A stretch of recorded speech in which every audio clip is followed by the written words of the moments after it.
Welcome, guys, to How the Frack We Got Here, a show that takes the news and events of the week and try to make sense out of it all. I'm your host, the most Will Buchanan, and on this show, we simply are all about the facts. There are plenty of news stations out there that simply want to do anything short but inform you. Here at How the Frack We Got Here, that's all we believe in. We go up to the left, we go up to the right, we go up to the middle of independence, we go up to the wrong side because there's more than one side of a story to everything. And you need to know it all in order to actually formulate your own opinion. And that's what we try to do here at How the Frack We Got Here. Thanks for listening, and hold on. It's going to be fun. When President Trump says that Iran is in a place of unconditional surrender, he's not claiming the Iranian regime is going to come out and say that themselves.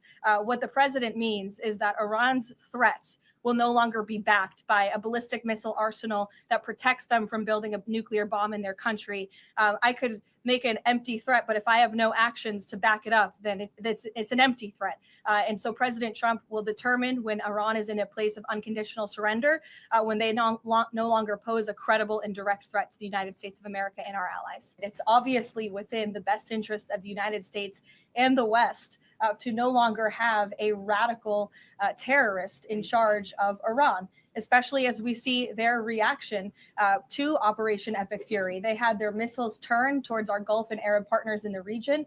Again, this was a regime that chanted, or still chants, death to America. We look at the way that they are holding the entire world hostage with the restricting of the free flow of energy through the Strait of Hormuz. So the president, I think, is making quite an obvious comment. Again, as for the timeline of the military operations with respect to Iran, we have objectives that we have laid out that the commander-in-chief wants to see achieved. When they are achieved, then it will ultimately be up to the president to end this operation. When those objectives are met, the president will dictate the end of these operations when he deems that Iran no longer poses a credible threat to the United States of America. And again, it goes back to, what does that unconditional surrender look like? Iran can talk all they want, and their words will be very empty when we've completely annihilated their navy, as we are doing, when we've taken out the threat of their ballistic missile capability, when we can finally ensure that they can no longer make a nuclear bomb to threaten the United States and our allies and our troops in the region. And that's what President Trump is ultimately seeking to do with respect to this operation. He is looking at this every single day based on intelligence, based on facts, and based on intelligence that he himself and his negotiators have consumed based on their, again, negotiations with the rogue Iranian regime over the past year. And the president and his team tried in a good faith way to reach a diplomatic deal through peaceful means with the Iranian regime. And Iran chose this path to death and destruction. Iran wanted to attack the United States of America, and the president was not going to sit back and allow that to happen. He was not going to sit back and allow that to happen, and everyone in this room should be grateful for it. You know, am I the only one that notices every time? Am I the only one that notices that the White House press secretary wears a cross sometimes and doesn't wear a cross? I can only ask, does it melt? I'm just saying, every time she tells a lie, does the cross just melt and just give up? I don't know, terrible joke. Anyway, today's date, March 11, 2026, and this is How the Frack We Got Here. I'm your host, the most Will Buchanan, How the Frack We Got Here. We do take the events of the week and try to make sense out of it all. Before we get started, guys, let you know we do pride ourselves on being a news podcast. We only cite from sources with award-winning journalism. We do not do sensational news like Fox News, The Blaze, The Daily Beast, now CBS News. Wherever extreme left or extreme right you get your views from, we simply don't do that. At the same time, guys, we do try to maintain our professionalism, but let's be honest, sports fly, and we may show things that might be too intense for younger viewers, so viewer discretion is advised. Aside from that, welcome. So, what else can we say? They're still trying to top this BS talk of if we didn't hit Iran, they would have hit us first. Iran was scaling up to attack America and its allies. We had no choice but to bomb an Iranian girls' school. We don't feel bad about it. Take what you will. But that's what they're saying at this point, especially with, Caroline Leavitt doing her job, somehow still burning crosses every time she wears one, but still retouting the president's current path of BS to wherever Don Don can say next. Speaking of Diaper Don, they bring up this attack because one of the attacks that the U.S. did hit a school that unfortunately did have children lives were lost. Now, you would think a president, you were just told that one of your strikes may have taken out children. You might show a little bit of remorse, but we get this. American missile strike and a Tomahawk missile likely destroyed that Iranian girls' school. So will the U.S. accept any responsibility? Well, I for haven't that strike? seen it. And I will say that the Tomahawk, which is one of the most powerful weapons around, is used by, is sold and used by other countries, you know that. And whether it's Iran, who also has some Tomahawks, I wish they had more. But whether it's Iran or somebody else, the fact that a Tomahawk is very generic. It's sold to other countries. But that's being investigated right now. Yeah, please. Thank you. Thank you. Mr. President, you've said the war is, quote, very complete, but your defense secretary says this is just the beginning. So which is it, and how long should Americans be prepared Well, I think for you could this war say to it last both. for? It's the beginning of building a new country, but they have no Navy, they have no Air Force, they have no anti-aircraft equipment. It's all been blown up. They have no radar, they have no telecommunications, and they have no leadership. It's all gone. So, you could look at that statement. We could call it a tremendous success right now as we leave here. I could call it, or we could go further, and we're going to go further. But the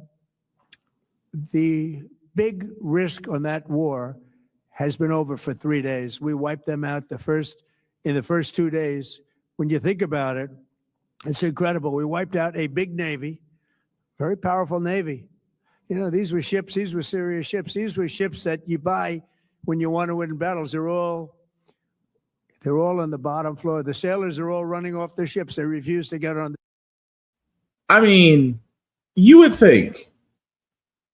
literally think, hey, you may have cost young children their lives based on your decisions. And I don't really know. I didn't really get a lot of information on that. But I know I did get a lot of information on. We bombed the shit out of them. We bombed their Navy. We took out their warships. They have their capabilities are down to zero. I think we're just that awesome. You literally could show an ounce of remorse.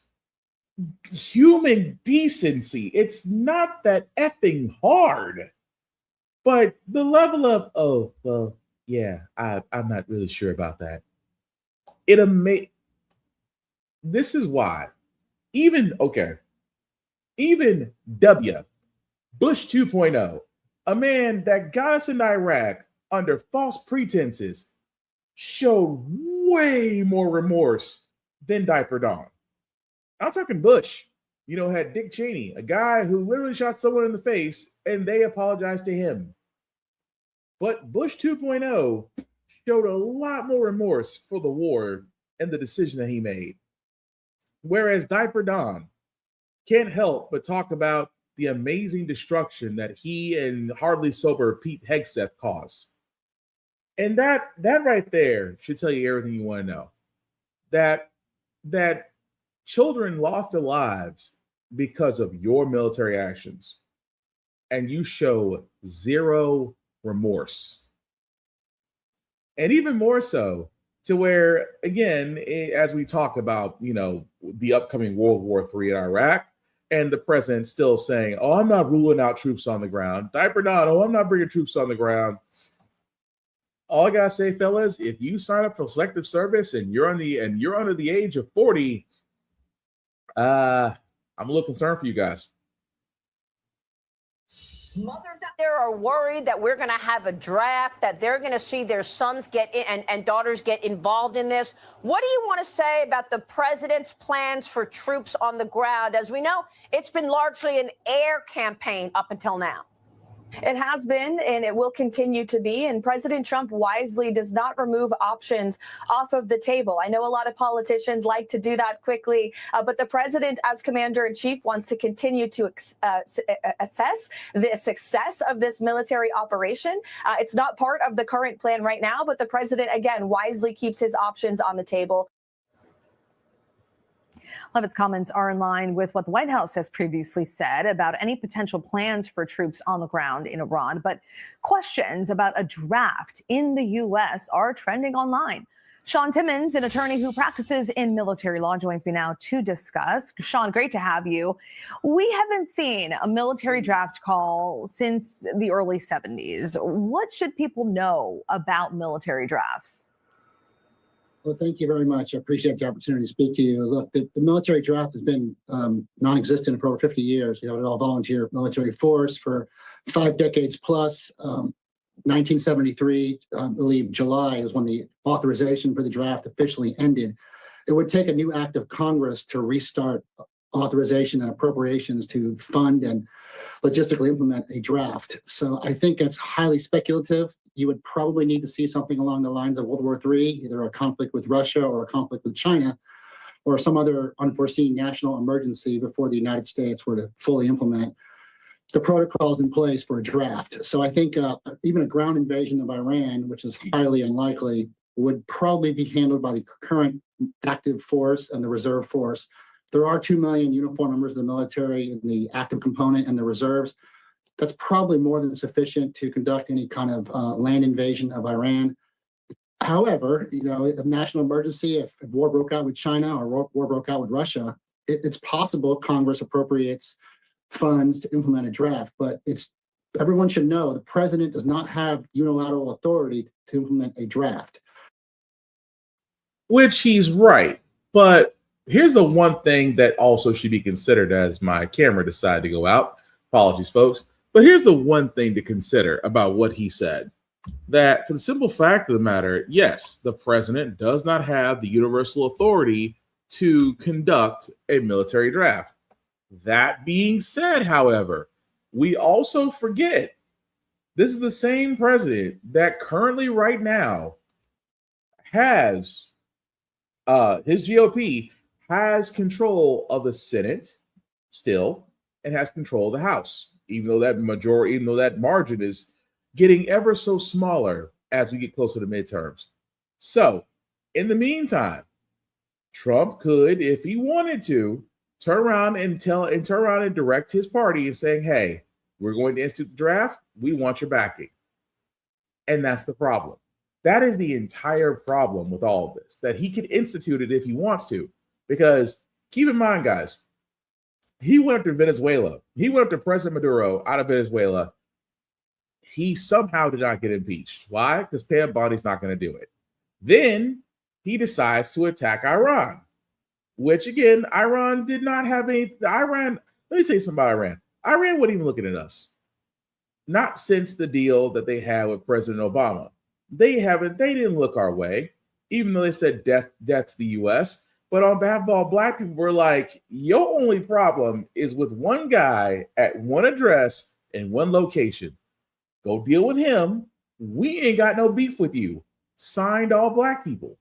The thing is that what Trump is doing, he realizes that, hey, I may be on limited time here, as if health-wise he was already on limited time, but he realizes that he's on limited time. So he's pulling out every stop because what's cool crazy about this is what those multiple court cases should have done to him before he was president.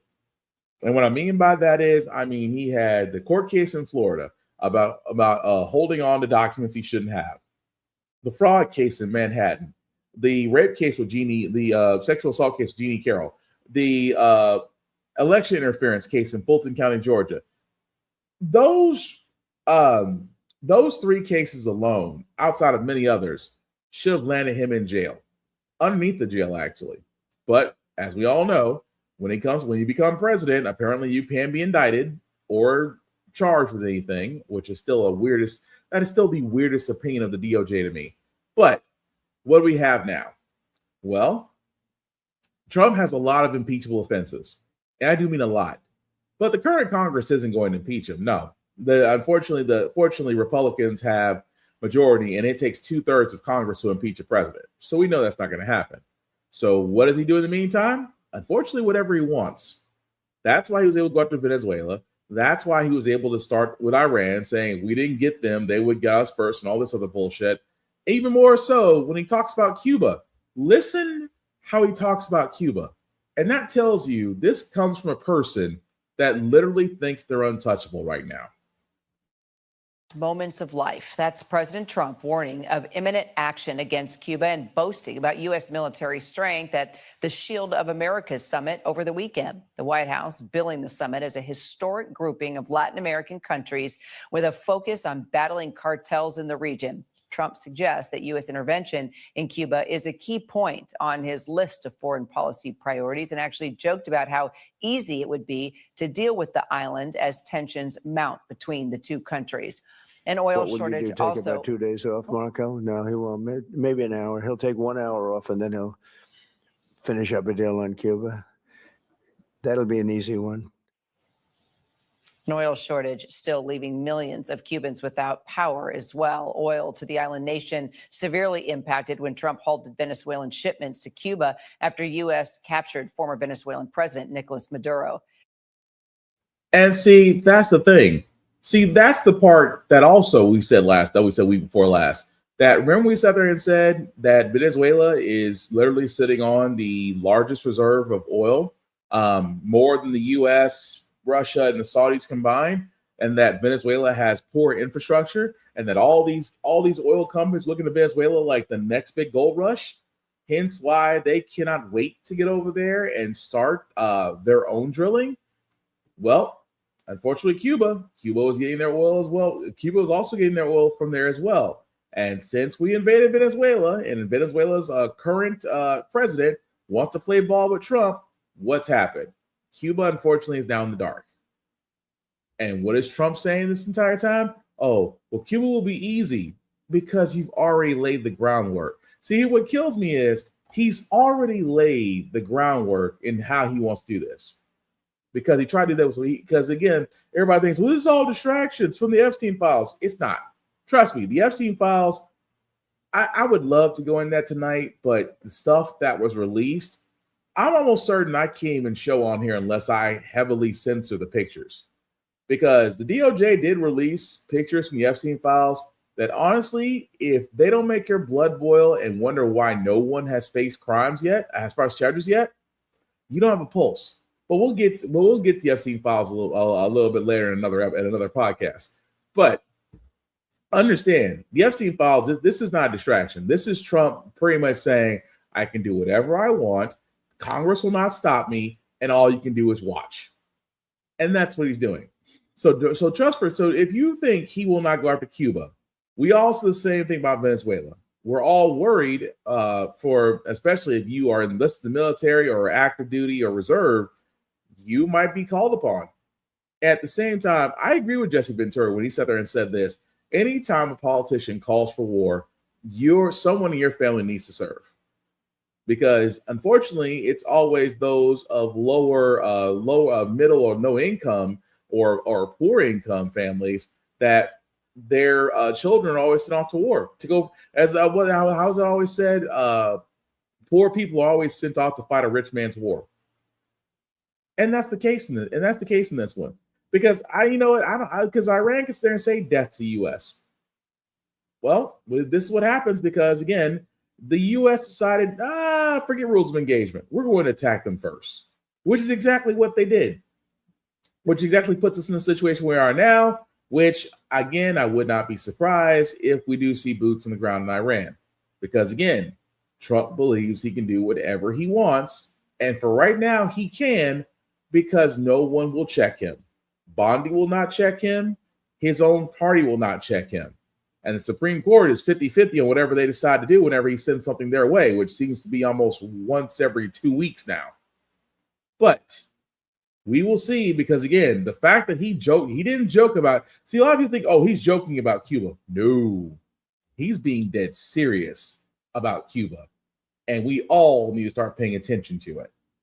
But even though it's not all doom and gloom on this podcast, we actually had some good news because, well, we called it. And it's been a long time coming for this one.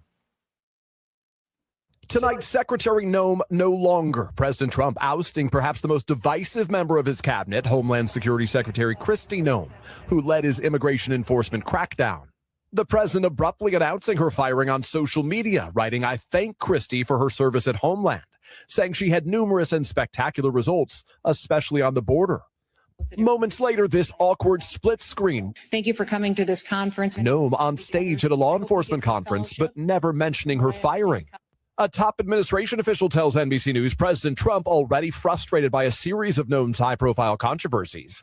This week was infuriated by her testimony before lawmakers, where she was repeatedly pressed on her role securing a $220 million border security ad campaign that featured her prominently. If you come here the right way, your American dream can be as big as these endless skies. Correct. We work with OMB. Yes. He did. Yes. A White House official says President Trump never signed off on the spending. During this year's immigration raids in Minnesota that left 2 protesters dead, Noem came under fire for accusing Alex Preddy of domestic terrorism, despite video contradicting her account. Noem's firing comes just weeks after President Trump praised her to Tom. Do you still believe in Kristi Noem to deliver on your vision of immigration? Look, she was in charge of the border. The border's closed. I mean, everybody gives me A+ on the border. Noem was a lightning rod for criticism, hosting a photo op at a maximum security Salvadoran prison, purchasing a luxury plane that DHS claimed would be used for deportation flights, and facing allegations of an affair with her top advisor, Corey Lewandowski, who an administration official says is also expected to depart. Noem brushed off questions about the relationship at a congressional hearing this week. President Trump naming Republican Senator Markwayne Mullin of Oklahoma the next DHS secretary, pending Senate approval. There's an opportunity to build off successes, and there's also opportunities to build off things that maybe didn't go quite as planned. Peter joins us now from the White House. And Peter, the president has publicly praised Noem, but you have new reporting tonight on what's been going on behind the scenes? Tom, that's right. The president announced Noem will move to a newly created position overseeing a security initiative. But tonight, an administration official tells NBC News that Noem's drama, in this person's words, overshadowed and distracted from the president's immigration agenda, which this official insists will continue full force. She will not be missed because, again, there's two parts to this. First off, Kristi Noem will not be missed. She was a terrible hire. She was definitely not qualified for the job of Department of Homeland Security. She was pretty much using every photo op she could get her hands on, and then you accused a U.S. citizen who was a nurse that he was a domestic terrorist because he was shot and killed by the Gestapo ICE. All because he tried to help a protester. And then let's not forget the multiple other offense she caused, blowing through the DHS's budget in matter of fact, less than a year. She blew through the budget of the Department of Homeland Security in a year. That alone tells you everything you want to know. And then the horrible, hiring bonuses, things of that nature, they brought on everybody they could. At the same time, she thought she had Diaper Don's protection. I will say whatever it is I want to say, and you can't do spit because it takes a congressional action to remove me from Congress, or the president would have to remove me. Well, come to find out, Ice Barbie, the president can only do so much. Why? Because they were getting fed up with you. You were too much in the spotlight in the wrong way. At the same time, folks were wondering about your spending. The fact that your husband's company was getting contracts. At the same time, the man you was actually messing with wasn't really your husband. It all adds up. And then the piece de resistance of it all is, I don't think firing's enough. I don't think Kristi Noem being fired is enough. I do think she does need to be brought up on charges. I do think that she needs to face her crimes. I think there does need to be more legal action taken upon her, because simply removing her from office and replacing her with Markwayne Mullin is, well, that's Trump in itself. Because for all those that don't know what I'm getting at here is, if Trump could get away with it, he would hire all men. Trump is racist, misogynistic, and sexist. Because you know why? Look at the last 2 positions held by women in his administration. Were they replaced by women or were they replaced by men? And what I mean by that is Pam Bondi is no longer answering questions about the Epstein files, or at least not in most. which is like, well, she wasn't fired. It's just the fact that her deputy assistant general is doing questions now, which is a man.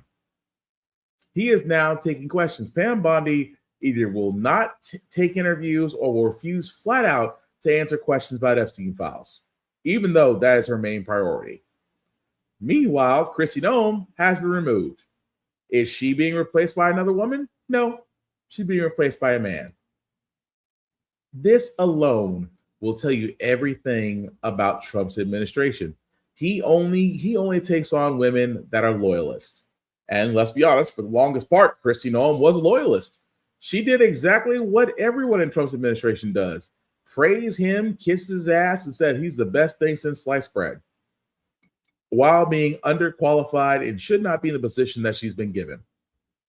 And so what does Trump do to reward that loyalty? Turns around and says, I'm sorry, you're fired, and replaces you with a man, because that's what he prefers. So for all those in the MAGA land, you can be racist, you can be sexist, you can be a bigot, you can be misogynistic, and at the same time, you can still be an idiot. However, to Kristi Noem, you will not be missed. But speaking of things that just don't make any sense, and again, this is, Trump trying to answer an age-old question that nobody's asking but him. Remember I sat there and said that Fulton County, the county that Trump literally that Trump looked into, because apparently Trump, for the longest time, for all those that don't remember, called the Georgia Secretary of State looking for 11,000 plus votes when his last previous election that he lost. Yeah. Now he sets his sights on Arizona. Why? Because he wants to answer that age-old question that apparently has been bugging him. The Department of Homeland Security officially opening an investigation into the 2020 election results in Arizona, a state that Trump lost. A source tells us that Homeland Security Investigations is now looking into the results. This particular division is traditionally charged with investigating drug smuggling and human trafficking. Arizona's Democratic Attorney General calling it an unserious investigation that is based on nothing but conspiracy theories and lies. DHS saying they would not comment on any active investigations. Local officials insist there's no evidence of fraud. All right, so where do we stand? Let's bring in our Washington Bureau Chief, Rick Klein. All right, no evidence, just appeasing to Trump. What do you think is going on here? Well, clearly it's responsive to what President Trump has continued to say, his unproven allegations about the 2020 election. There has not been any fraud that has emerged in any of these cases, but you have that in conjunction with what we've seen most recently in Georgia, and a lot of different parts of government are pursuing this. This is pretty far afield for Homeland Security investigations, as you just pointed out, but their mandate in some way is to look for crimes. And if they think that there are crimes here committed that affect Homeland Security, that's their right to at least begin to investigate it. Clearly, this continues to be Trump's obsession. But at the end of the day, could these investigations impact the midterms at all? Well, first, don't foreclose the possibility that it finds something. I mean, if any of these investigations find something real that makes people re-examine, then I think that we're talking about a very big reckoning. It seems unlikely given how many eyes and how many recounts and how many people have looked at it. But the bigger impact might be that when President Trump talks about nationalizing the elections, he's talking about things like the SAVE Act, which he's pushing for. He's also talking about potentially using other levers of the government to essentially intimidate voters or provide quote unquote security at places that might dissuade people who aren't very comfortable around law enforcement from showing up and voting. And so the climate, the culture around it could have an impact. And that's something that I know has some Democrats and even some Republicans worried that even if there isn't a nationalization of the elections, if you have all these different agencies making noise about it, there was talk of declaring an emergency that it would allow the military to be used. There's talk about ICE agents outside polling places, although the Trump administration said that wouldn't happen. All of those things add to extra scrutiny, extra fear maybe about going to the polls, and extra concerns around around the election that could just undermine confidence.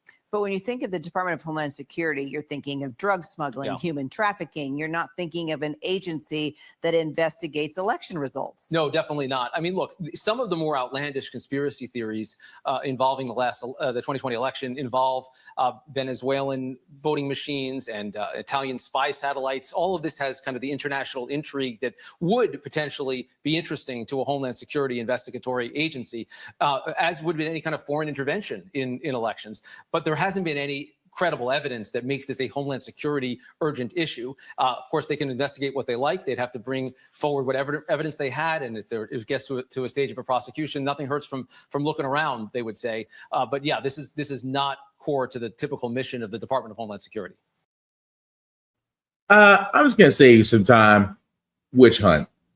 Nothing's there. And it really isn't. The fact that, again, Arizona during the 2020 elections, there was no case of fraud. There wasn't. Although Trump and his cults, for some odd reason, believe that it is. There's nothing there. Hence why he wants to go to Fulton County, Georgia. He wants to get the election records there from the 2020 election. Not realizing that every election, as he claims, this election wasn't fair, it wasn't balanced. Every election, every U.S. election has always been secure, has never had any faults, and if there was any evidence of fraud voting, it has been found with conservatives / Republicans. Again, this is Trump sitting there wanting to solve his own conspiracy theory and hoping to God he can do it. That is it. And yet, the Department of Homeland Security is going to waste taxpayer money to do that. And that alone screams volumes. But speaking of Trump, because he done turned around and threatened everybody with the SAVE Act and pretty much sat there and said, if you do not pass my SAVE Act, well, there will be consequences. For all those that don't remember the SAVE Act, let me bring you up to speed on this level of bullshit. The Save America Act is headed to the Senate after passing the House. The bill would require government-mandated proof of citizenship, such as passports or birth certificates, to register to vote. It would also require states to remove non-citizens from existing voter rolls. Republican Congressman Mike Herodopoulos from Florida is a co-sponsor of the bill. He joins us now for more. Congressman, thank you for your time. So non-citizens are already prohibited from voting in federal and state elections. So why is this all necessary? Well, I think most importantly, we want to make sure we have photo ID. You don't have to be a Republican to believe in this. Overwhelmingly, Republicans, Democrats, Independents all believe you should require photo identification. As you know, 14 states currently do not require that. And in order to board a plane or buy alcohol, for that matter, you need an ID. Considering the foundation of our government is a vibrant, safe democracy, we want to make sure that that is ensured, that only Americans vote in American elections. So last week, we spoke with a nonpartisan Brennan Center for Justice. They called this bill disastrous. So I want to play some of that sound for you right now when we're going to talk on the other side. Take a listen. First and foremost, the SAVE Act would block millions of Americans from being able to vote. The SAVE Act would require a passport or birth certificate or other citizenship document to register. And we know that over 21 million Americans do not have ready access to those documents. In fact, roughly half of Americans have a passport to begin with, and millions don't have either of those documents at all. This policy is a brazen voter suppression effort. It would especially burden young voters and voters of color. All right, Congressman, what's your response to that? Well, to call that group nonpartisan is a joke.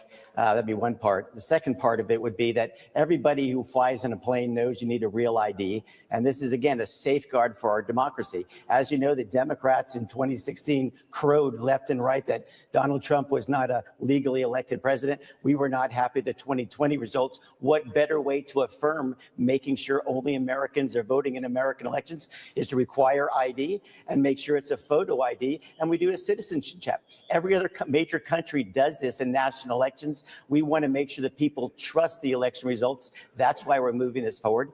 And these were the same hysterical comments made when they changed the election laws in the state of Georgia. And more people actually voted after they put those safeguards in place. So I'm very confident that photo ID is the right way to go. Where did this idea come from and why now? Well, first of all, it's the common sense idea. When you tell people that they don't have to show photo ID in 14 states in order to vote, it's like, what are you talking about? That can't be the law, can it? It is. In 14 states, no photo ID. A lot of people are worried about some of the comments being made about illegals voting or other people who are not eligible. We just want to safeguard the basis of democracy. I'm a United States history teacher. I believe that if we lose confidence in our elections, we lose the country. And so we want to make sure that only people who are legally registered to vote, American citizens, will vote. And you verify that with a simple photo ID, just like you do before you vote. Go on a plane, or let alone purchase alcohol, or probably check into a hotel. So if this was such a big deal, why wasn't this done during Trump's first term?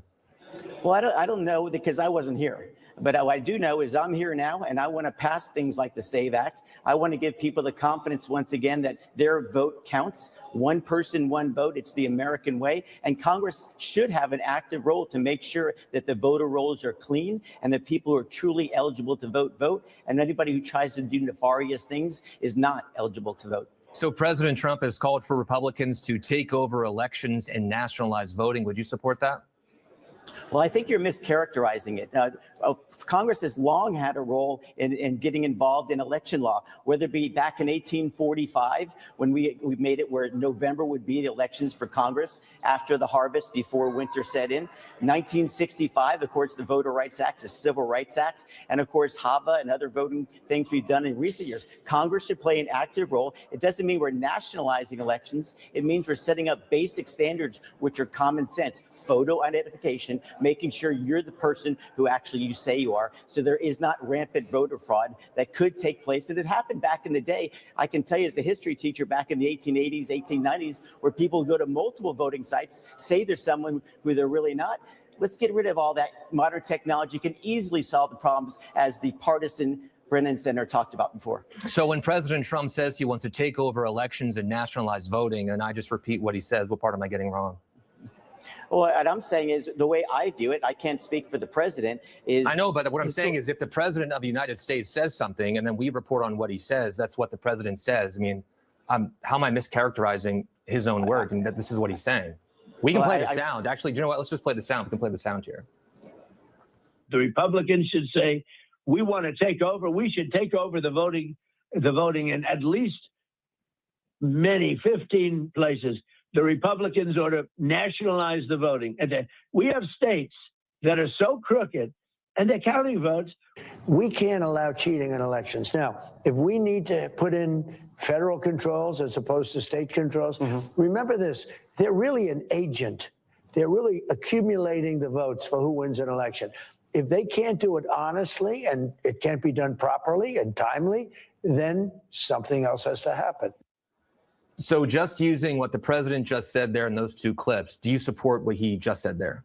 Well, let me again go back to history. In the 1960s, when southern states did not allow African Americans to vote, federal people came downstairs and down south and made sure they actually were able to register to vote. If we think there's some nefarious things happening in the South or other parts of the country, of course, federal agents will come in to make sure you have the idea of one person, one vote. This is what happened in the civil rights movement. And again, we're in a case right now when in 2016, Democrats said that somehow Donald Trump stole the election. I can run you 20 minutes of that. In 2020, a lot of Republicans are concerned about that. So why not make it common sense? Everybody knows that you show photo ID before you vote. It's a very easy thing to do. Credit card companies verify these things every single day. We have the technology to easily make sure that people who are eligible to vote can quickly get the necessary information. After all, you do it when you go for, again, going on an airplane requires photo ID, and the Real ID Act affirms those basic things. So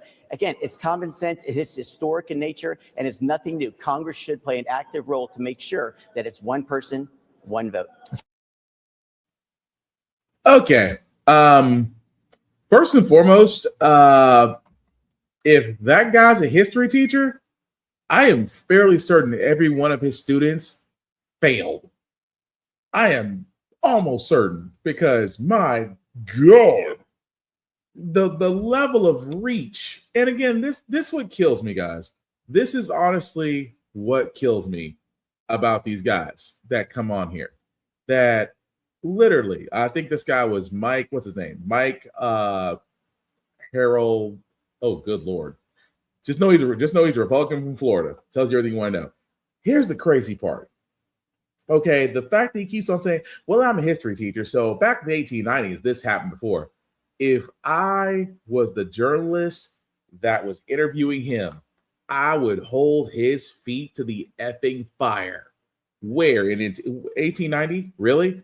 You had to go back nearly 2 centuries to find something that works in your favor. And then on top of that, I love the fact that the whole thing about the Save America Act is nothing more, as they put it, was, oh, well, we just want to make sure that everybody is voting only once. So one person, one vote. Then, okay, so this is what's going to make my head hurt. What's going to make my head hurt, folks, is for the simple fact of the matter. It's just that they said you had to have ID to vote because, as the Republicans have sat there and said, illegal people have been voting. Really? Because in most states, and I love how they said this, in most states, you have to have a government issued ID. A lot of people have either been using their IDs, their passports, birth certificates. They have been using whatever is allowed in their state, specifically in their county, to register to vote. And like myself, I'm in Tennessee. I just show my driver's license. Even though I have my registration, even though I have my voter registrations card, even though I still have it, I have yet to be asked at a voting booth, do I have it? You know what they go by?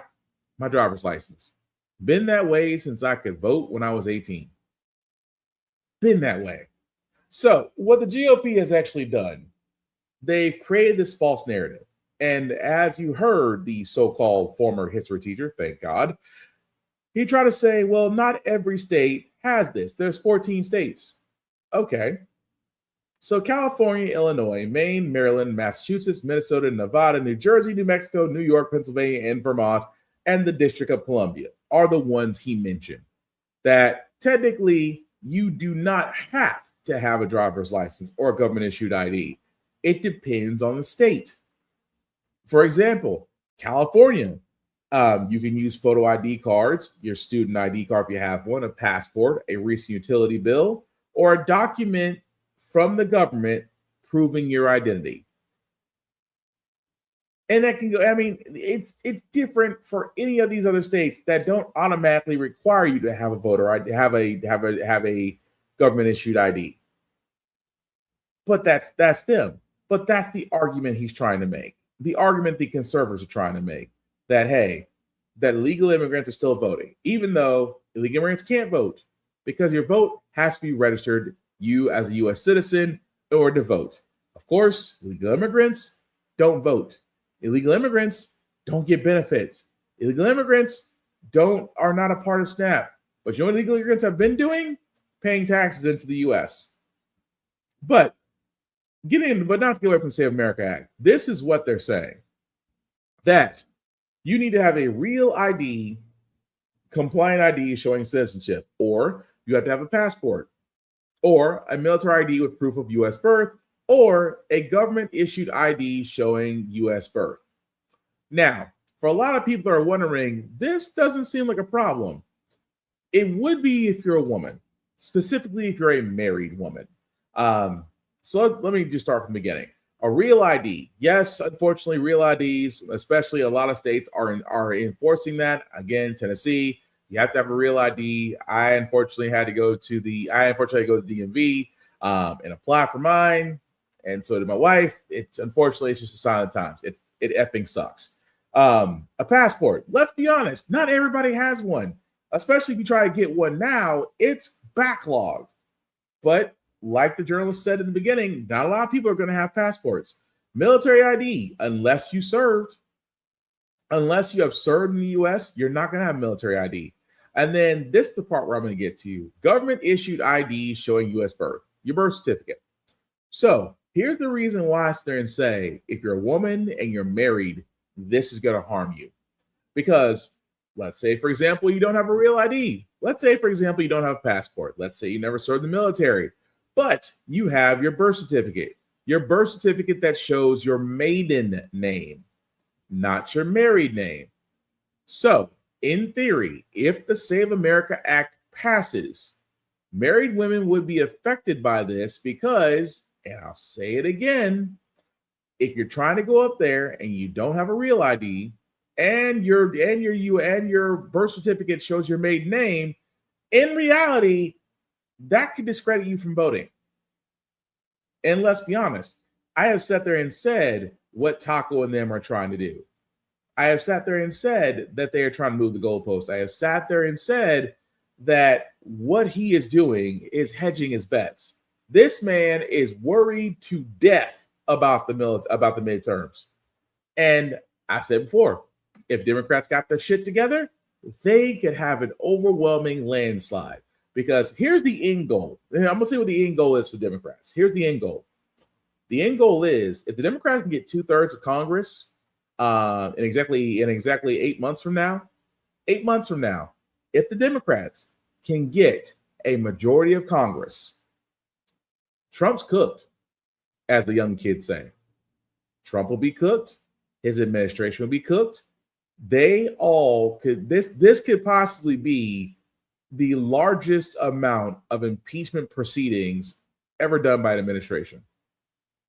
The Democrats, if they got their shit together, if they got 2/3 majority or more in Congress in the midterms, if they did get the House and the Senate by overwhelming majorities, and all Democrats got to sit there and say is, if we win the House and the Senate by overwhelming numbers, we will send Trump packing. That's it. That's all. I mean, outside of the many impeachable offenses and, is your life any better under this guy? Either way, this man has given you a treasure trove to work with, Democrats. And now the Save America Act, that's his Hail Mary because he cannot nationalize voting. Voting has always been left up to the states. The U.S. Constitution proves that. But he is trying his hardest to control it and spouting every lie, every greatest hits. Unfortunately, the same effect is the lies ain't hitting like they used to. So what has he done? He has sat there and said to Congress, either my Save Act gets passed or I don't sign any other bills. Yeah, here's the problem with that, Diaper Don. We don't really need you to make bills into law. Nobles in Washington, where more Republicans are throwing their support behind President Trump's push for Congress to overhaul voting in America ahead of the midterms, as he threatens to unilaterally overhaul elections if Congress fails to act. Of course, it all comes as the president and his party struggle in the polls and face the prospect of losing control of Congress this November. With the midterms approaching, the White House-backed Save America Act now has 50 Senate Republicans backing it after Maine Senator Susan Collins became the latest to declare her support. The legislation, which narrowly passed the House last week, would require new voters to show proof of citizenship to register to vote. It would also mandate photo ID across all 50 states to cast a ballot, even if voting by mail. And it would require states to verify voter registration with the Department of Homeland Security. Senate Majority Leader Thune has promised to bring the bill to the floor for a vote, but Democrats right now have the votes to block it. Yesterday, Senator Scott of Florida, Rick Scott, I should say, brushed off concerns the bill could create logistical problems ahead of the midterms if it passes. We have 50 people on it now. What I tell everybody, call every U.S. senator it's already passed the House. I don't care if you're Republican or Democrat. It doesn't really matter. We all want election security. Senator Lisa Murkowski has said that she has some concerns because if this were to pass, this could impact the elections happening this year, and logistically, that could be a nightmare for local election offices. What do you say to that? So that's not been what people have told me. Everybody has to show ID for everything else. How's that a big difference? It's not a big change. So Democrats have slammed the bill, arguing it's an effort to disenfranchise voters. This is what Senate Minority Leader Chuck Schumer said. They make it so hard to get any kind of voter ID that more than 20 million legitimate people, mainly poorer people and people of color, will not be able to vote under this law. We will not let it pass in the Senate. We are fighting it tooth and nail. It's an outrageous proposal that is, that shows the sort of political bias of the MAGA right. They don't want poor people to vote. They don't want people of color to vote because they often don't vote for them. Meanwhile, President Trump vowing to overhaul voting by himself if he has to, writing on social media, there will be voter ID for the midterm elections, whether approved by Congress or not, as he makes a full throttle push for changes to elections ahead of the midterms, repeatedly calling for the federal government and by extension Republicans to take control of elections, despite the Constitution granting that power to the states. The Republicans should say, we want to take over. We should take over the voting in at least 15 places. The Republicans ought to nationalize the voting. If a state can't run an election, I think the people behind me should do something about it. We can't allow cheating in elections. Now, if we need to put in federal controls as opposed to state controls, remember this, they're really an agent. They're really accumulating the votes for who wins an election. If they can't do it honestly and it can't be done properly and timely, then something else has to happen. Joining me now is our NBC News team, senior national political reporter Sahil Kapoor, Garrett Hake at the White House. So let me stop it right there, just because that's going into something else. Because again, this is what Trump is saying. Pass my bill that'll make voting harder for people, or I won't sign any bill that comes across my desk. Now, here's the thing. For all those that, failed civics class or you were a product No Child Left Behind, bills can be made into law without the president. He can veto it, sure, but it goes back to Congress. And if it does get 2/3 majority, that bill becomes law regardless of what the president thinks. So Trump could sit there and say, oh, well, I'm not going to sign any bills. If the House backs it and the Senate backs it, that's pretty much like, well, say what you feel, but this bill just became law. You can veto it once, but if it goes right back and the House and Senate still agree and push this forward, not much Trump can do. So his threat of not signing any bills, sounds more like a whining child wannabe dictator than a president. So I always think it's funny where, everybody, folks that fail civics classes or folks that think that Trump is just the greatest thing since sliced bread, really forget in this country, we do have checks and balances.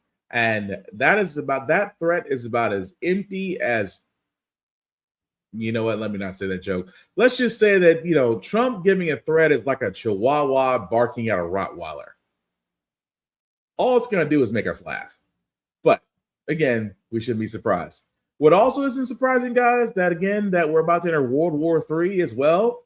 People are wondering, why in the world is gas not lowered? Because Trump said that he can get gas down to under $2 a gallon. Well, if you haven't noticed, in a war, there's only two winners: oil companies and ammo and gun manufacturers. Guess which one we're about to talk about? Gas prices are rising across the country despite a slight drop in oil prices. Let's bring in AAA spokesperson Axia Diaz for more on that part of the story. Axia, oil prices are down, but gas prices are still rising. Why?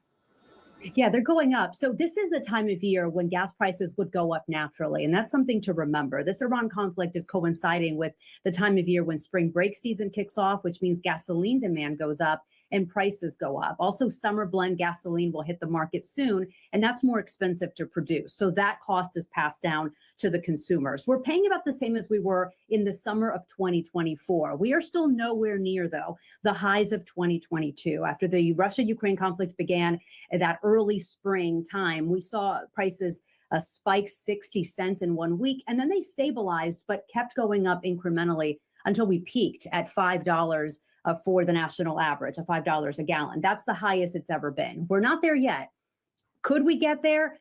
you cannot predict gas prices because they're so volatile. And even what we've seen the past 24 hours, when we saw a price of crude oil go up beyond $100 a barrel, now it's back down to the 80 range. It fluctuates daily. It's too volatile to predict. But again, this is the time of year when higher gas prices are to be expected. Except gas prices typically increase around this time of year anyway because of spring break. Yeah. So how do you know whether the surge we're seeing right now is due to the war or if it's just the routine increase in demand? A good question. And you watch crude oil prices. So that's very telling, right? Because even if crude oil prices were in the, let's say, $50, $60 range, which is what we saw in 2025, you're still going to see that curve in the spring, summer, because demand's going up and gas prices naturally go up. But when you see crude oil prices hitting $90, $100 or beyond a barrel, then you know it's in direct correlation with what's happening globally. This is a global market. So even though we don't import fuel and gas and oil from Iran, there's a ripple effect, and that's why we're feeling it here at home. So you never know exactly which day, how much you're paying. Does it have to do with geopolitical tensions? Does it have to do with domestic demand? It's all sort of one package, but we do know that this is the time of year when gas prices go up because demand is rising as the weather is warming up and more people are traveling. So I find it interesting that whenever we do actually have a war, or we actually have a what's the word I'm looking for? We also have a natural disaster that seems to be along the coast that hits oil refineries. Gas prices go up. Now, to a point, that is true. Spring break is happening for a lot of people. Some people still want to go out and travel. I personally wouldn't, but I would say I would say travel out the country. Maybe out of the country, you probably shouldn't right now. But going places, let's be honest. People want to take a vacation. No problem with that. Gas is going to go up because demand goes up. But it amazes me where a lot of folks are going, why is gas still going up? It's amazing when folks say that and not realize it. Well, the president said, no, the president does not control the price of gas. The oil companies do. No matter what they tell you, the oil companies control the price of gas. It's just that all this gets passed along to the consumer, meaning you. So, of course, we need vehicles to get from point A to point B. We need gas in those vehicles to get to point A to point B. So, unfortunately, we are stuck paying the toll because, well, until we actually have electric vehicles that are sustainable, or for the fact of the matter, we actually can get off the dragon juice, the dinosaur juice. This is the story we're stuck with, unfortunately. But moving right along, guys, I wanted to cover this story because, guys, this to me is crazy. There is a person that was on death row in Alabama, right? In Alabama Governor KIV's own words, this man wasn't supposedly in crime, right? Did not shoot the victim, did not direct the trigger man to shoot the victim, and had left the store before the crime occurred. And this man was about to be executed. Now, again, this man, in the governor's own words, did not commit the crime, but yet will still serve life in prison. I wish I could make this up. I'll bring you an update now. The story we brought you on Friday about an Alabama man on death row who did not kill anyone. Charles Sonny Burton was set to be executed on Thursday. But just hours ago, the governor commuted his death sentence. Burton was one of 6 men involved in an armed robbery in 1991 that ended with the murder of a customer, Doug Battle. Burton did not pull the trigger in the shooting. Like Burton, the gunman was also set to face execution. His sentence was commuted years ago. Our Dan Slepian spoke with Burton from prison before his sentence was commuted. Remember, this was part of our story we brought you here on HJN on Friday. Did you know a murder was about to happen? No, I didn't assist nobody. I didn't aid nobody. I didn't tell nobody to shoot nobody. Now, minutes after that piece aired last week, the Alabama governor's office told NBC the governor had no plans to grant Burton clemency. But today, it appears the governor has changed her mind. Kay Ivey saying in an 11th hour ruling that executing Burton would be unjust. Burton is now sentenced to life without parole. We'll keep you posted. Crazy, isn't it? Now, keep in mind, the governor, this bag of bones right here of Alabama, literally sat there and said the man did not commit the crime, supposedly left before the crime occurred, and was in no way a part of it. But yet the whole thing was, well, he was convicted of it. He was convicted by a jury of his peers and had to serve, and it was sentenced to die. You literally, and said, this is why I say when it comes to the South, only in the South are they adamant about just either taking a guy out or killing a guy. They are literally and figuratively adamant. And this man, who honestly, because here's the thing about it, crimes that were done in the South, in my opinion, and I'm from the South, born and raised in the South, kind of hate the South, but there is history of cases upon cases upon cases of African American men and women who were tried in all white juries, whether it's Alabama, Mississippi, Tennessee, Georgia, Florida, Texas, South Carolina, North Carolina. I cannot tell you enough. When it comes to the South, people of color do not get a fair shake in courts. So if the simple fact of the matter is, if the governor has all this evidence and he did not commit the crime, why not grant clemency? Because to me, it's like, so you basically said, well, because of the trial, which more than likely was fixed against him, your hands are tied. This lets you know that there is so much more going on with these cases, and it betwixt my biscuits. It betwixt my biscuits because, unfortunately, until certain people get removed or they're no longer in office or no longer be able to affect, this is going to be the case in the South, to where you're not going to get a fair shake, especially in states like Mississippi, Alabama, I'll even say Tennessee, Kentucky, North Carolina, South Carolina, the South. I will just say the South. In the South, you will not get a fair shake. And even beforehand, I'm not talking currently, although the same thing could possibly happen. But in the 40s, 50s, 60s, 70s, you might as well just go ahead and get ready for the chair at that point, because that's what they want to do. They want to see you fry. So as much as this is somewhat of a good thing, I'm looking at the governor like, if the man didn't do anything wrong and you have the evidence to back that up, why aren't you granting clemency? Oh, right, because you're racist, which we all know Ivy is. But again, it's Alabama. Shouldn't be surprised. But moving right along, guys, I wanted to cover the story as well, because this last thing about Trump that I have before I go on the Democrats, this is going to sound very weird, but Trump wants his party to focus on deporting criminals. Yeah, you heard me right. Wants Republicans to hit reset on one of the president's signature issues, and it's stirring up the GOP. Mass deportations, a critical campaign promise from candidate Trump 2 years ago. The party even printing the slogan on signs at the Republican National Convention and making it clear it would be a priority of his second term. The largest deportation in the history of our country, history of the United States, American history. Now, a tonal transformation. A source familiar with the matter tells NBC News that White House Deputy Chief of Staff and key Trump strategist James Blair told Republicans they should shift their message from mass deportations to focusing on the removal of violent criminals. As the GOP fights to hold on to the House majority by the skin of their teeth in November's midterms, some top Republicans recognizing the need to rebrand. Some of the immigration enforcement was viewed to be overzealous, and, everybody can describe it differently. But here's the good news. We're in a course correction mode right now. And it isn't hard to see why. The mass deportation agenda has drawn significant criticism over the last year, with high-profile 2024 Trump supporters like Joe Rogan questioning the administration's approach early in his term.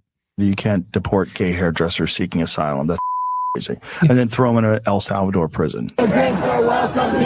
Then protests over ICE raids built nationwide, accelerating after the deadly shootings by federal agents of 2 U.S. citizens, Alex Preddy and Renee Good. Our new NBC News poll shows 56% of Americans have a negative view of immigration and customs enforcement. Only Iran is viewed more negatively. But the Trump team's potential shift has left some on the right accusing the White House of softening its approach. Republican Senator Mike Lee suggesting he won't comply. Others calling it an absolutely disgusting betrayal. The White House's official line is, quote, nobody is changing the administration's immigration enforcement agenda, adding that President Trump's priority has always been deporting, in their words, illegal alien criminals. The big question, will the MAGA base actually punish the party for what appears to be a reversal? The rest of the president's second term may hang in the balance. And that's the crazy part. The crazy part is, yes, you're probably wondering, we've heard this before. You have. But this is the problem with the current Gestapo ICE and Trump, again, realizing that the midterms might be his swan song. Might be his swan song. So what is he telling everybody? Oh, well, you guys really got to start talking about the fact of all the good we've done. We've gotten rid of all these criminals. No, you didn't get rid of criminals, dude. As much as you want to say, the people that you've rounded up, what, less than 3% were actually criminals? You've went after children at schools, graduations. You went after people at work. You picked them up from the side streets. 2 of your officers have caused deaths. So yes, a lot of people have looked at ICE and said, no, F ICE. They've said it. They looked at Kristi Noem and the Department of Homeland Security, and they've also called for ICE to be abolished, to be dismantled. So yes, they're going to have a hard time. They're going to have a most difficult time trying to relay that message in the midterms, because the simple fact of the matter is people are tired. People are tired of ICE being in the neighborhoods. People are tired of watching folks get rounded up for no reason when all they're trying to do is make a living. But what Trump is doing, he's trying to go back to the hits. Trump is trying his hardest to bring up the old hits, rile up that MAGA base that got him there. But here's the problem with that MAGA base. A lot of them don't like him. They may like Trump because, they still like the idea of watching their fantasy of a guy that can do whatever he wants without zero consequence. But the truth of it is, Trump may very well be on his way out. But again, that depends on the Democrats. And again, that depends on what they do. And with this next clip I'm about to show with House Minority Leader Hakeem Jeffries, here's what makes me very worried about the Democrats. And the fact of the matter is, the old guard, the centrist Democrats, or centrist or moderate Democrats, are still there, because this man had a hell of a question that should have been easy, and he fumbled it. Life better and make their life more affordable, as opposed to another endless war in the Middle East where we're spending billions and billions of dollars to drop bombs and doing nothing to drop the high cost of living. Well, your Democratic colleague, Democratic Congressman Jared Golden, is among those who voted to block the resolution. I want to read you a little bit of his statement from this week. He says, quote, the president has so far acted within the authorities given to him by Congress through the War Powers Act of 1973. He has been briefing Congress, and he has 60 days to make his case for ongoing operations. This is not an illegal war, but it could become one. How do you respond to your House colleague? Well, every individual member, of course, is going to articulate their position. The overwhelming majority of both House and Senate Democrats have made the case to the American people and taken the position that this is a war of choice that Donald Trump decided to get into without any evidence being presented to us as members of Congress or to the American people. But do you agree with Golden? It's not an illegal war yet? To protect the national security of the American people. No, Jared obviously has a very different position. He's a hero. He fought in the Middle East bravely, and he's entitled, of course, to his perspective. But as I indicated, the American people are dissatisfied with this war of choice that Donald Trump has decided to enter into. And Donald Trump has not made a compelling case as to why we are in a situation where American servicemen and women, their lives are at risk. Let's talk about the cost of this war, Leader Jeffries. The White House is reportedly weighing a request to Congress for tens of millions of dollars. Several Senate Democrats have said they're open to reviewing what the administration requests, arguing it could be critical to military readiness overall. As the leader of House Democrats, do you plan to block all Pentagon funding, even if the argument is it is critical for military readiness?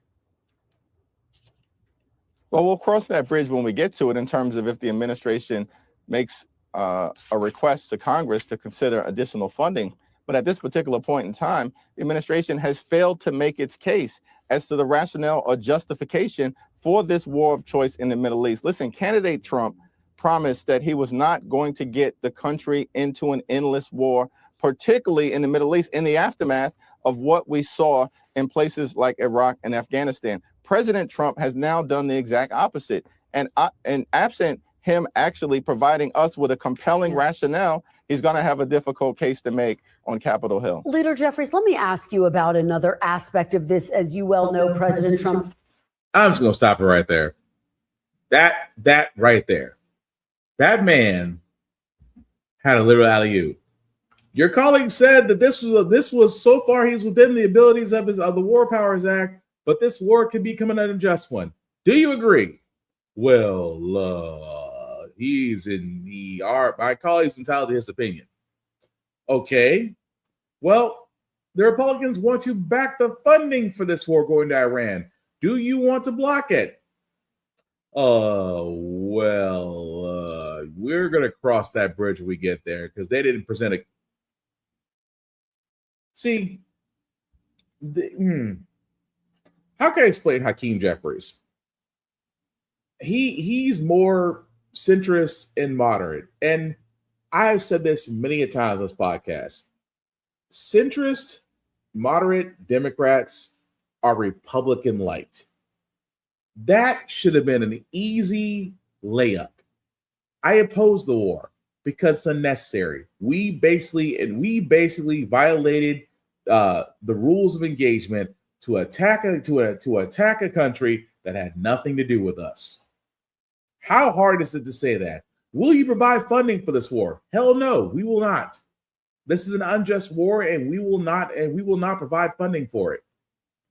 How hard? 2 layup questions. And Hakeem Jeffries has proven he is basically Chuck Schumer if Chuck Schumer had a tan and was 40 years younger. Because this, and again, guys, this is what I'm saying. This is what I'm saying when it comes to Democrats. You want to know why folks don't really listen to you guys?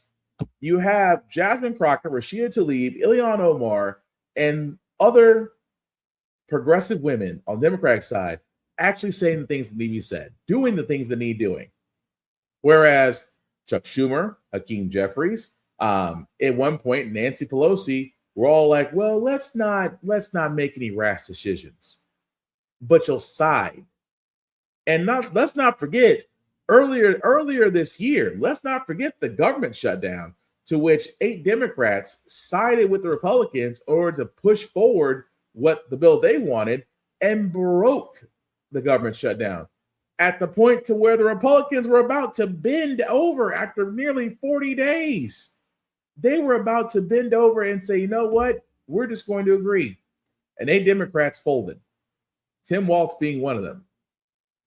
And now Hakeem Jeffries just sat there and said, well, we don't know. And I mean, I've never seen one be so indifferent to tap dance on both sides of the conversation and not say the obvious. America does not want another war. We do not want to send our young people to die in a needless war. Because let's be honest, those that are calling for war are not sending their children to it. Matter of fact, they will send their children away from it. And let's not also forget this whole thing with Iran. It started with Israel because Israel told us they're going to bomb Iran with or without us. And what should have been said? What should have been said to that welfare queen Netanyahu? If you want to bomb Iran, if You want to start war? If you want to start a war with Iran, do it on your own. We will not help you. Because Israel can talk much big shit in the Middle East because they have the U.S. backing them up.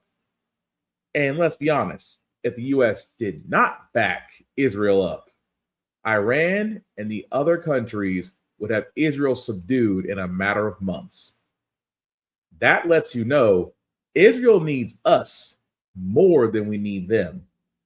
But hey, if Israel has free healthcare, free education, it's only because it's backed by US dollars. The same things that they say we can't have in the US, they now have in Israel. Been having it for decades. Which begs the question, who are we really serving here? But like I said, Israel will bark like a big dog when they're really a chihuahua being backed up by a government. And that's what got us here. But we're going to move on to our Feel Good 7, guys, because usually how the Frack got here, we do say a lot of things, a lot of doom and gloom. Sometimes makes you faith in humanity, but hey, it's Wednesday. Tomorrow is Thursday. Today is my birthday. So happy birthday to me. If you did say happy birthday to me across my socials, I try to reach everybody. Thank you guys for, again, telling me and letting me saying happy birthday. I certainly appreciate it. Level 43, hopefully bring some new things, some good health and good fortune, I hope. But I still want to thank everybody before we get into the Feel Good News, guys. Thank you for that birthday, for the shout outs. I really do appreciate it. But today we have 3 stories. Why? Because good Lord, we need them. This first story was about a teacher that did a $20 kindness challenge to her students and did not expect it to go this far. What did you do when I gave you the $20? You may recall our story last year with English teacher Christina Ulmer and her tradition called the $20 Kindness Challenge. Usually the first week or so, they'll say, are we doing your kindness thing? Christina has become famous around Horsham, Pennsylvania for, twice a year, giving all of her high school students a crisp $20 bill with a simple assignment. Do something kind with it. I donated toys to Glad Dogs Nation. Whatever they choose, each act also honors Christina's sister, Kate, who tragically passed away in a car accident in 2014. Christina used the cash from Kate's purse to fund the first challenge a few years later. Like I can just see her there doing the things that my students are doing. So it does make me think about her a lot more. And now we have an update on that mission to honor Kate and spread her generous spirit. Oh, after the piece aired, then the donations went up like crazy. After our story aired, Christina says donations skyrocketed. In fact, a few months ago, Christina officially got the $20 Kindness Challenge registered as a nonprofit, which apparently... Do you know that was your idea? That was my idea? You're the first person who were like, maybe you could help other teachers. So I was like, maybe I could. Now with the challenge's increased influence and resources, so grateful to have Christina's challenge. Christina has inspired teachers in other states to try this with their students, like Amy in Delaware. Christina, I cannot thank you enough. And this coming April, for the first time, Christina will be funding another class. Fittingly, it'll be with Siri in New Jersey, who was Christina's typing teacher in middle school. That feels pretty amazing to be able to give back to her. And Christina has put resources on the website to help people start their own kindness challenge, guys. She has helped both churches and schools across the country throughout the past year. Now, you can't tell me that's not pretty cool. The fact that one teacher inspired a classroom and now she's actually been able to help a lot more folks, all because taking $20 and just showing kindness. And this is why I say educators will always have a special place in my heart, because it's amazing what they can do or what they can inspire and what you can actually grow out of that. So the second feel-good story I have, again, this makes me, I can't, kids will always amaze me. Imagine a 4th grader that's taking college courses. It's not a fantasy, it's actually true.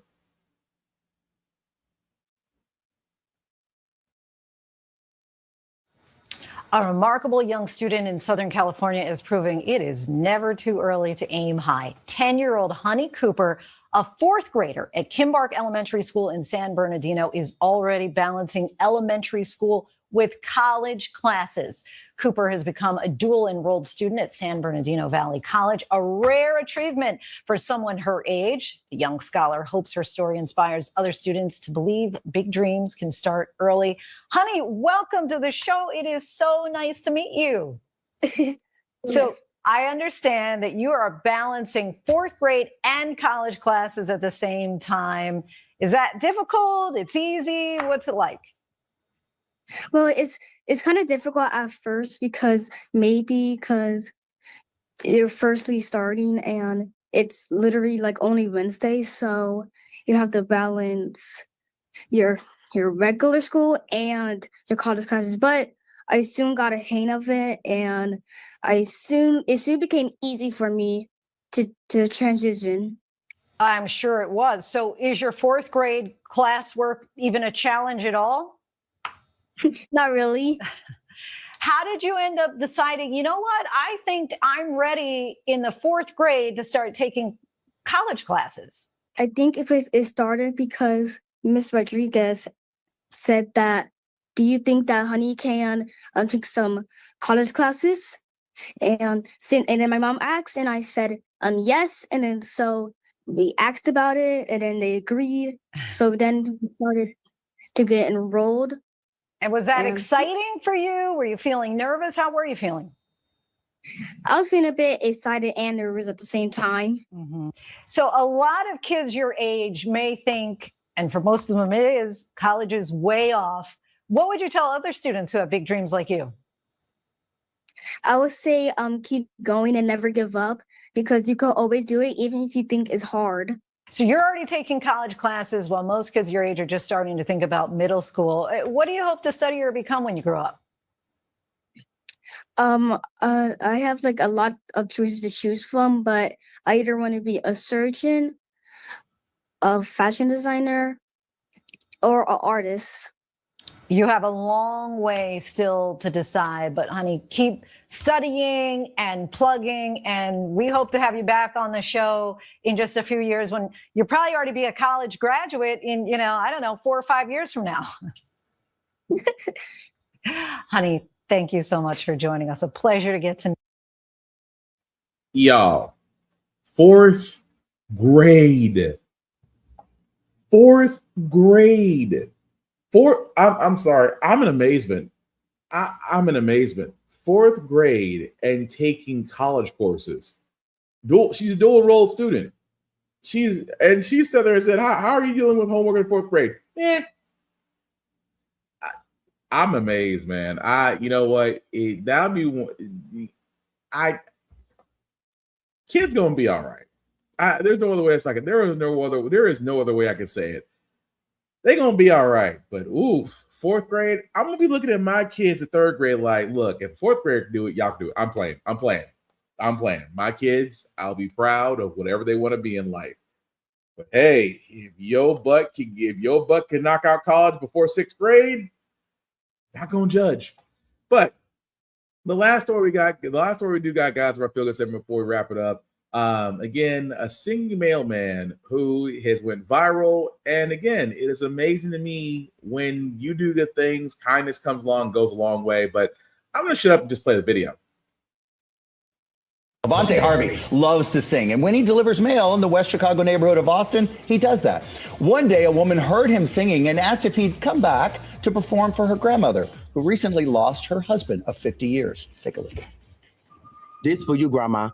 Traded in the lazy days I used to lay down by the river. Oh, how I miss it. Out here smiling like this is the life. But think how beautiful that is for you to see that when you are so lonely. Singing Mississippi by former American Idol winner Jamal Roberts. Levante telling us at GMA, singing isn't just music, it's ministry to him. It's about using his authenticity to share hope and joy. Well, that hope and joy quickly went viral when the granddaughter Whitney Cumbo posted it online, racking up 1 million views. It's just great. She also started a GoFundMe page to help Levante shorten his 2.5-hour commute on public transportation. Wow. And let's just say, internet, thank you for delivering. Check out his new way to get to work. Ooh. Yeah, that's right. You did that. Wow. His drive is now just 30 minutes. And Levante says he's blessed to have so much support from people, especially from the family that helped start it all. Wow. Honestly, I love you guys so much. It's because of you so many doors have been opening for me that I've only dreamed of. And there are not enough thank yous in this world that I can honestly say or give you guys.